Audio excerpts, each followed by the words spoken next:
Niku iblis sing bisiki kula panjenengan. Sing penting ayo apikmu ibadahmu, apikmu ibadahmu. Awakmu niate nang kene kepingin ibadah, enggak usah ngurusi sing loro. Niku jarene iblis. Godho kula panjenengan. Napa niku sing kate dini lagi. Makanya yang kedua itu ada yang disebut haji maknan lalafton. Napa haji maknan lalafton?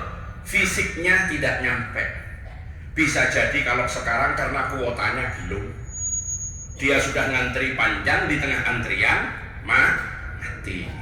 Fisiknya nggak nyampe, nggak bisa melaksanakan manasik. Tetapi makna dari haji sudah mampu diraih. Makna dari haji sudah mampu dicapai. Padahal kan kita tahu, bagi yang memang belum mampu melaksanakan ibadah haji, sholat Jumat petang 40 kali niku ganjarani ibu-ibu kepingin selalu angsal ganjarane haji lan umroh nggih. Kepingin nggih.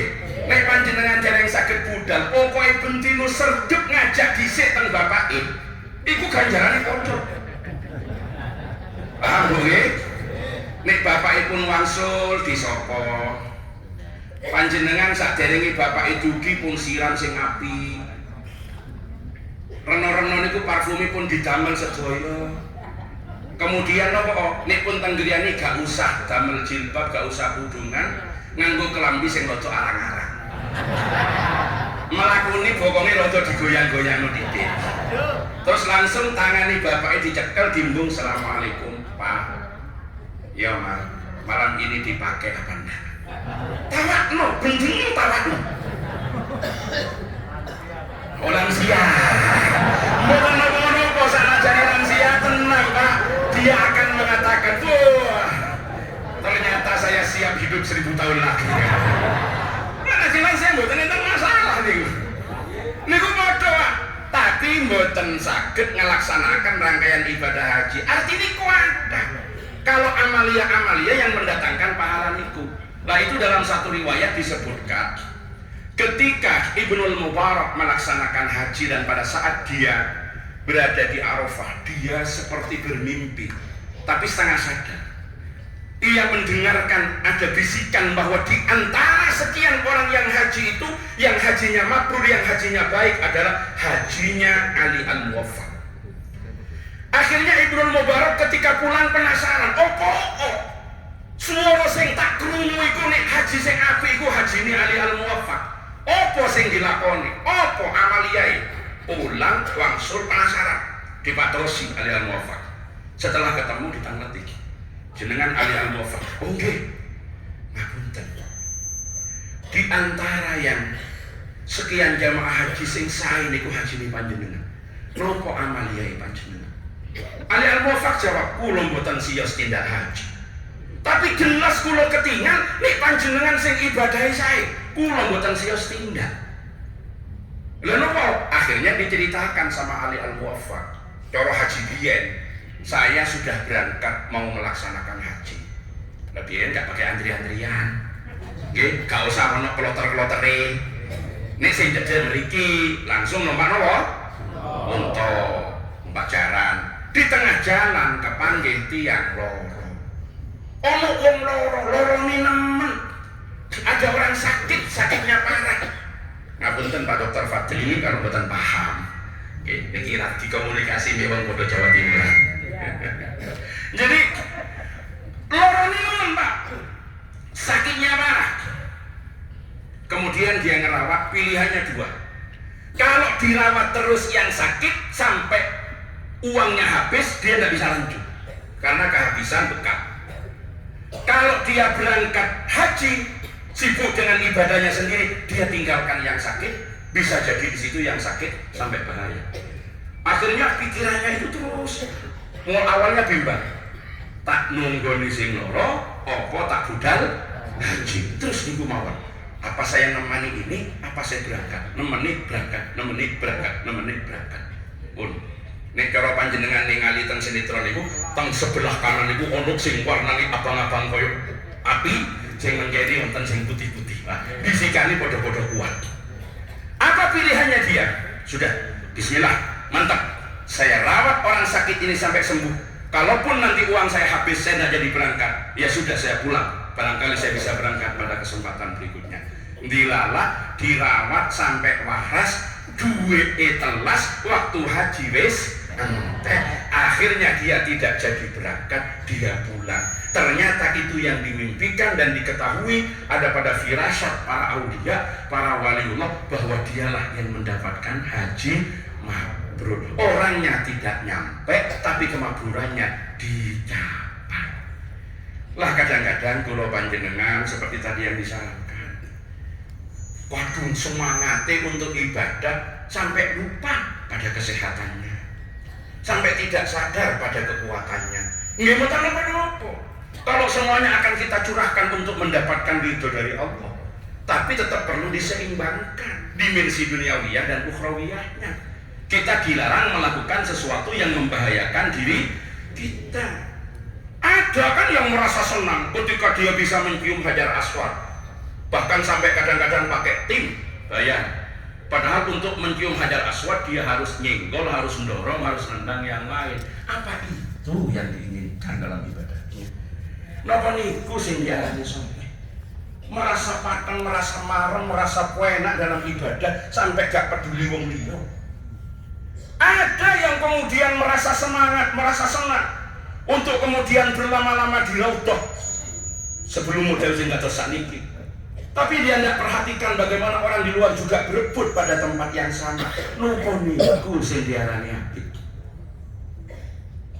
Kadang-kadang dalam semangat munajat kita sudah lupa diri, ibadah siang malam, lali nih tonggone ono sing kelaparan. Napa niku? Ini kan gak imbang antarane tawaf sa'i. Nah artinya napa? Bisa jadi kita terhalang untuk melakukan satu ibadah, tapi justru ketika kita konsentrasi pada yang lain, ternyata kemakburan kita dari situ. Sana-sana nggak tahu. Kadang-kadang panjenengan mau berangkat ke Masjidil Haram, menaiki bis, ternyata yang di belakang ada yang butuh untuk panjenengan temani. Akhirnya panjenengan gak sido budal, krono tonggone sing lansia tadi membutuhkan panjenengan sing dorong, membutuhkan panjenengan sing nyarengi. Akhirnya panjenengan gak sido budal, panjenengan tetap sholat tenang. Bisa jadi kemakburannya dari situ. Di samping memang banyak pendapat saking para ulama kalau mudha'afah di dalam pahala sholat itu tidak khasun bil masjid al-haram yang di sekitarnya ada Ka'bah al-Musharrafah, tetapi yatanawalu al-haramah kullah, masuk kepada haram secara keseluruhan. Artinya mudha'afah niku bahwa sholat di masjidku sama dengan 1000 kali fima siwahu kecuali Masjidil Haram. Kalau Masjidil Haram itu sama dengan 100.000 kali. Akhirnya banyak sing tanggep nopo khusus pada Masjidil Haram yang ada Ka'bahnya niku atau pada semua tanah haram. Maka banyak pendapat para ulama kalau itu mencakup kepada keseluruhan tanah haram. Termasuk juga mudha'afah bukan hanya khasun bis sholat, tetapi bis saum, bis shadaqah, wa a'malul birri al-ukhra, dan amal-amal kebaikan-kebaikan yang lainnya. Makanya dibutuhkan kalau orang Jawa Timuran kan ngomong nih kalau dalile kalau takdir ojo ngomong kan ngoten. Makanya bisa kita share takdir-takdirnya sing pun biasa teng Basul Masail. Nggih, takdir-takdir dari pendapat-pendapat aqwalul ulama yang dapat kita jadikan sebagai pegangan. Tetapi yang paling penting menyesuaikan dengan kondisi kita. Nah, salah satu yang bisa mengantarkan kemakburan panjenengan bahkan seumpama karena itu tidak sempat melaksanakan, bisa jadi karena murafaqah kita, karena musahabah kita, karena mbarengeni kula panjenengan, nyarengani kula panjenengan kepada saudara-saudara kita yang membutuhkan. Makanya nih sesama petugas sering kula aturaken. Ketika sebelum berangkat di tanah air juga ada pembinaan para petugas, ada bimtek. Saya sering diberi kesempatan untuk berbicara. Kula ngaturaken tentang sesama petugas. Nopo? Ibadah kita itu adalah khidmah dan pelayanan kepada jamaah. Dan bisa jadi kemakburan kebagusannya dari situ. Nek sing dadi petugas napa? Tujuan utamanya adalah khidmah dan bertugas oleh bonus haji. Nek sempat melaksanakan, nek mboten sempat, ya mboten usah. Napa malih sing pun haji bolak-balik ono sing sampai 10 kali, 15 kali. Nek sempat yo melaksanakan, ya mboten sempat, yo nyareni mawon. Gak kalah ganjaran. Lah, itu kan hanya persoalan kepuasan. Tapi maksudnya sing panjenengan mboten berarti mboten melaksanakan niku pun diniati, cuma jangan melupakan bisa jadi kemakburan panjenengan ganjarane sing katon tentang kamar niku. Ngarengi kanca-kanca, maringi unjuani, mendetakan napa? Daharane. Makanya minta tolong kepada Karom sabar. Loh aku iki duduk tugas yang dibayar, kok bolak-balik tugasku njugo konsumsi. Kadang-kadang ngoten nggih. Bisa jadi disitulah panjenengan niku kunci kemakburannya. Amin. Allahumma amin. Karo yang ngoten bisa jadi di situ. Ngantrikan, ngambilkan konsumsinya, membawakan dengan teman-teman yang lain. Niku harus hati-hati. Terus membagi ini sesuai. Karena ada yang laporan kadang-kadang ada sing gak kejuman. Pun dihitung niku nggih, niku amanah sedaya. Sing sabar. Teman-teman niku kadang-kadang godani wonten. Nggih kula ngaturaken ngoten nggih, elek-elek kula nggih nanti dadi karom. Ya nanti jadi karu, nggih kula nanti jadi ketua kloter, kula yang bolak-balik jadi pembimbing. Lah saiki karena padha-padha ngalami. Tapi saya menikmati, Pak. Saya menikmati. Dan beberapa hari yang lalu saya sampaikan ke teman-teman petugas yang lain. Inilah indahnya saya khidmat. Napa ngoten? Kalau zaman seragam seperti beliaunya, ngoten pun menang. Sementara jamaah haji kan sudah dapat briefing. Kalau sampean butuh apa-apa, hubungi yang berseragam seperti ini. Ternyata saya datang duduk, jamaah kadang-kadang gak ningali tulisannya nopo. Gak ngotot tulisannya dengan gelek kula nopo tulisannya. Tapi langsung datang, Pak, minta tolong Pak, ini gimana kamarnya? Tolong Pak, koper saya diangkatkan. Alhamdulillah. Kula ngangkat koper ngapunten, kira-kira nek teng Jawa Timur iki gak ono sing wani mun kula ngangkat koper. Ini napa nggih? Nggih, kula sing biasa diladeni, biasa dilayani, nang pundi-pundi didereki. Tapi teng mriki kula nggih ngangkat koper, Pak. Napa? Wong sama sing tuwa-tuwa kan gak boten mau niki. Konsultan ibadah kok koyoke kan ngoten. Tapi kan gak ningali niku. Oh, yang penting seragame padha. Pak, minta tolong Pak, ini bawakan Pak. Ya kula gete. Kula didorong. Ternyata inilah keindahannya. Dan saya nggak tahu di mana yang akan diterima oleh Allah Subhanahu wa taala. Gak mesti, Pak. Napa kula ceramah-ceramah teng TV niku sing diterima, napa kula sering undangan ngaji teng luar negeri napa itu sing diterima. Dereng mesti. Bisa jadi kula gotong-gotong koper niku sing masuk. Dorong-dorong jamaah itu. Yang itu tidak bisa kita dapatkan ketika saya di tanah air. Karena sekat-sekat sosial sudah dibikin sedemikian rupa. Tapi di sini bareng serawung podo-podo ngantri lit. Kadang-kadang katanya masuk jedene sing ngantri, ngono ki sing ngantri, Pak. Nganti rutut-rutan di mana kalau nggak di sini saya merasakan yang seperti itu. Ini kenikmatan yang luar biasa yang Allah berikan. Bagaimana kita ngerti makna persaudaraan, makna khidmat, makna ngelayani, makna ngeladeni. Nek perlu kadang-kadang kalau mari nganggo kelambi dhewe, ya diumbah-umbah dhewe. Gak sempat nang laundry dan lain sebagainya. Ya tak umbah-umbah dhewe. Lo kapan malih nek nang kene kate umbah-umbah. Kapan malih nek nang kene kate nyapu. Lah ini nikmat yang luar biasa. Makanya ketua kloter, ketua regu sing sabar niku ibadah panjenengan. Mugi-mugi dari situlah kemakburannya akan didapat. Sing sabar, sing sabar. Musahabah nyarengi tiyang sepat sing sabar. Kita memahami kok bagaimana psikologinya. Wonten sing sambatan, saya tidak kerasan di kamar. Saya tidak mau di kamar. Kenapa? Mohon maaf, yang di sebelah sana itu kencingnya nggak nyampe. Wonten? Katanya pipis wis gak tekan kamar mandi. Wonten? Ya wis sing sabar. Anggap iki paling ibadah iki. Nek kula ngiling-ngiling niku kula nggih gawa tas kula. Ya kula nek teng sektor 6 kepanggih kanca-kanca sing liya katene niting tas ya gak oleh nek kanca-kanca. Lha Pak, jangan Pak Yek, nek kanca-kanca. Tapi jamaah nyuruhaken, Pak, gono Pak, ya tak. Ternyata nikmat niku. Nikmat.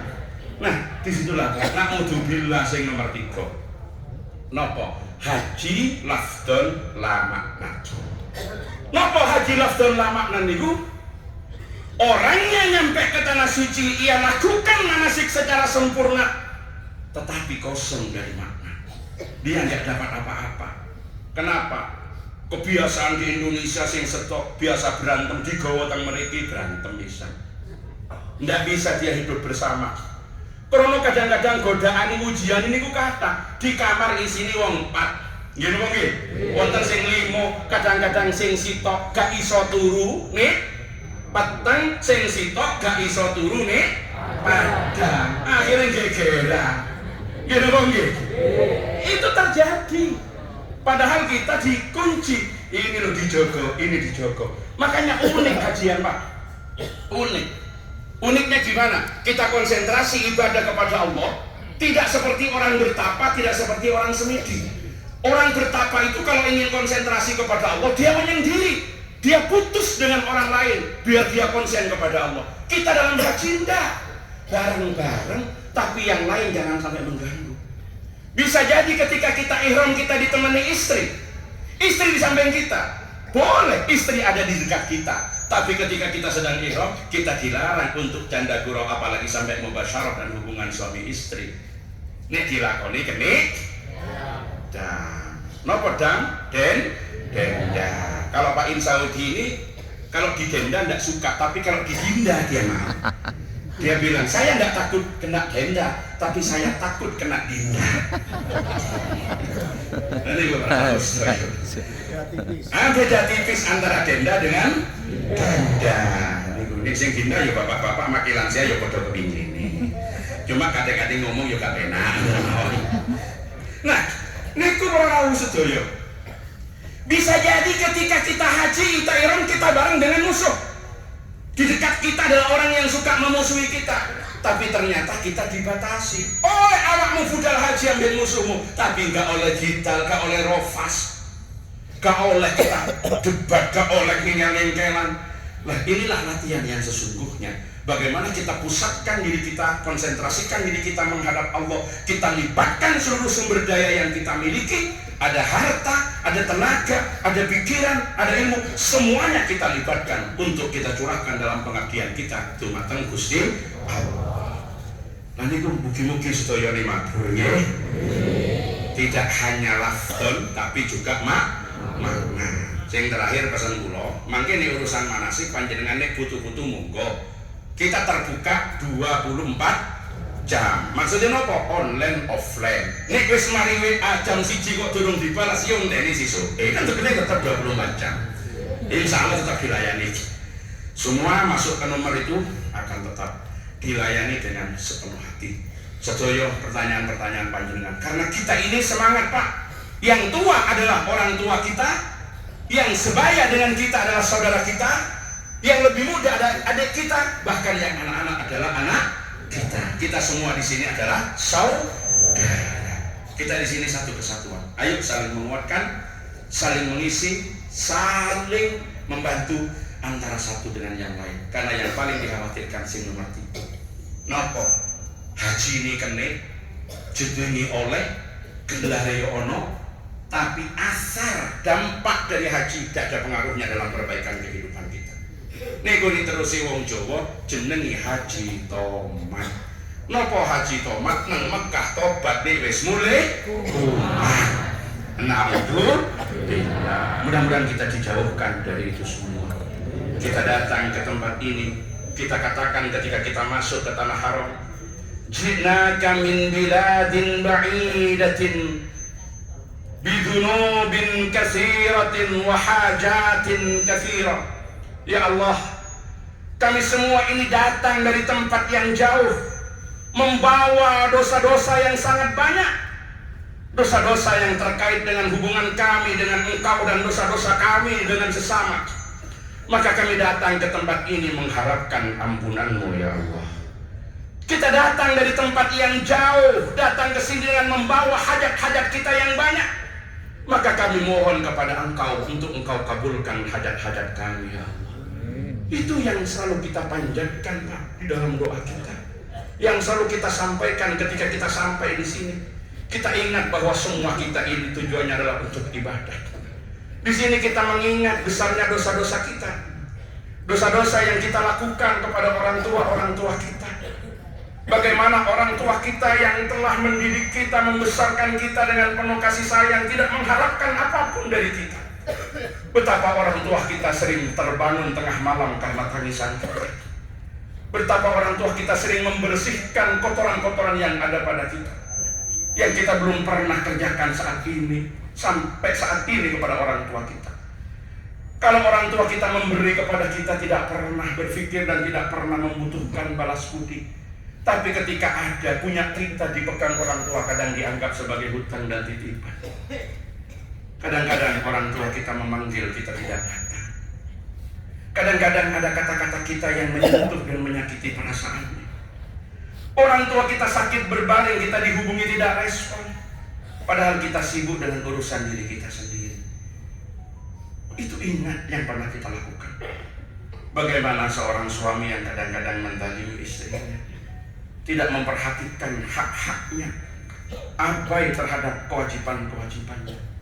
Bagaimana istri yang kadang-kadang tidak tepat di dalam berkhidmat kepada suami. Dia memang punya bedak, dia memang punya parfum. Kalau ditanya beli untuk suami, tapi kadang-kadang ketika bareng suami tidak dipakai.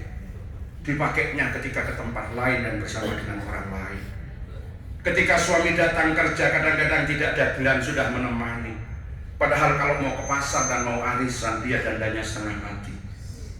Mungkin diingat itu juga satu kesalahan yang disinilah kita harus merefleksikan.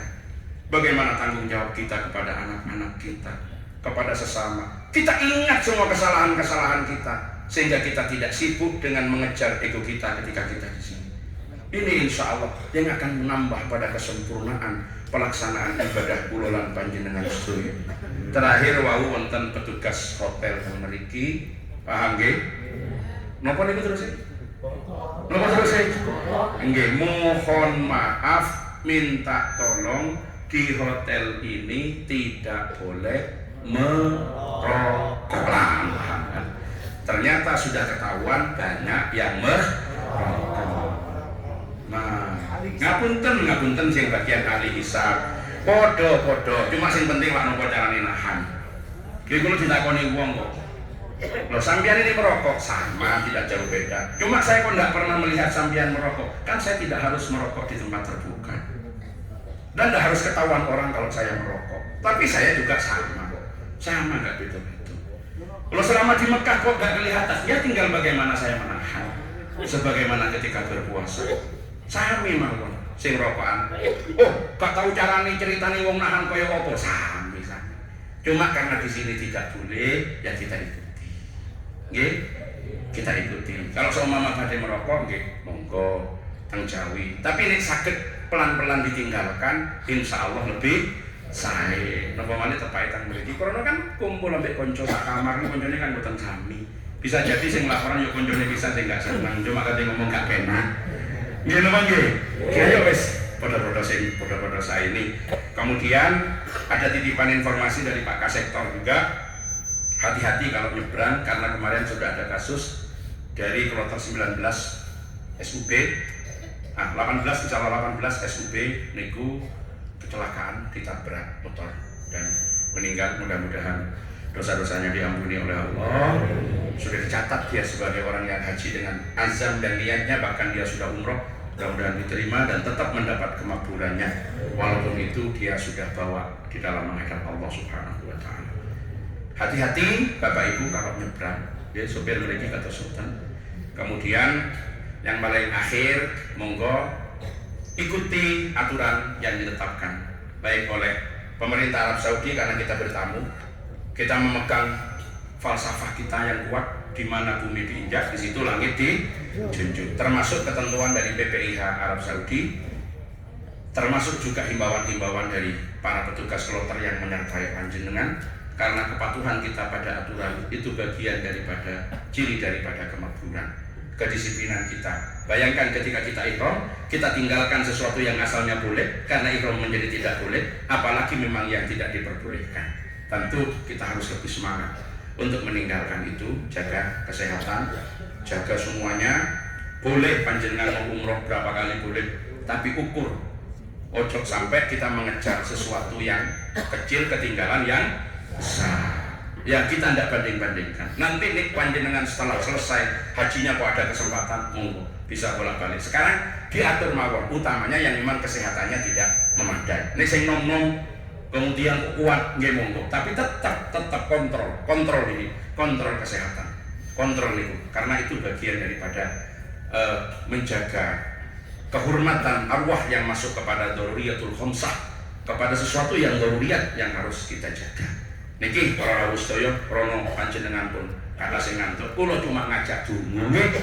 Kan intine kula cuma ngajak donga. Urusan manasik sampun dibawa dari tanah air, kula tidak akan memperbaharui lagi kecuali ini ono sing lali badhe tanglet, monggo kita terbuka.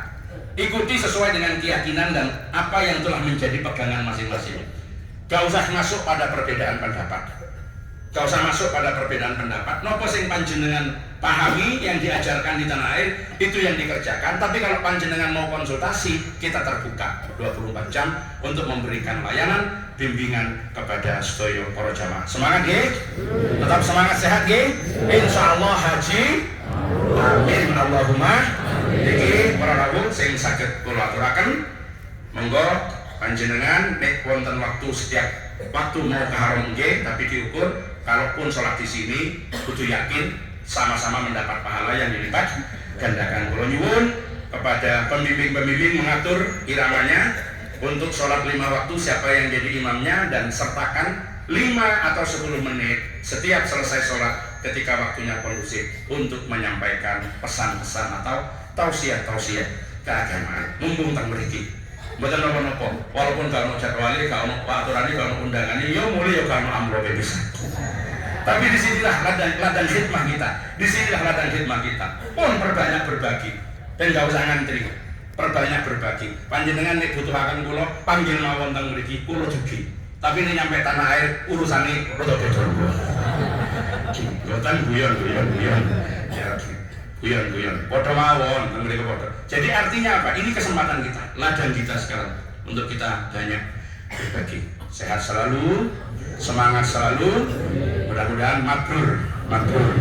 Niki sing saged kula aturaken, kurang lebihnya nyuwun ageng pangapunten. Hadanallahu wa iyyakum ajmain. Wallahu muwaffiq ila aqwamit thoriq. Wassalamualaikum warahmatullahi wabarakatuh. Waalaikumsalam warahmatullahi wabarakatuh.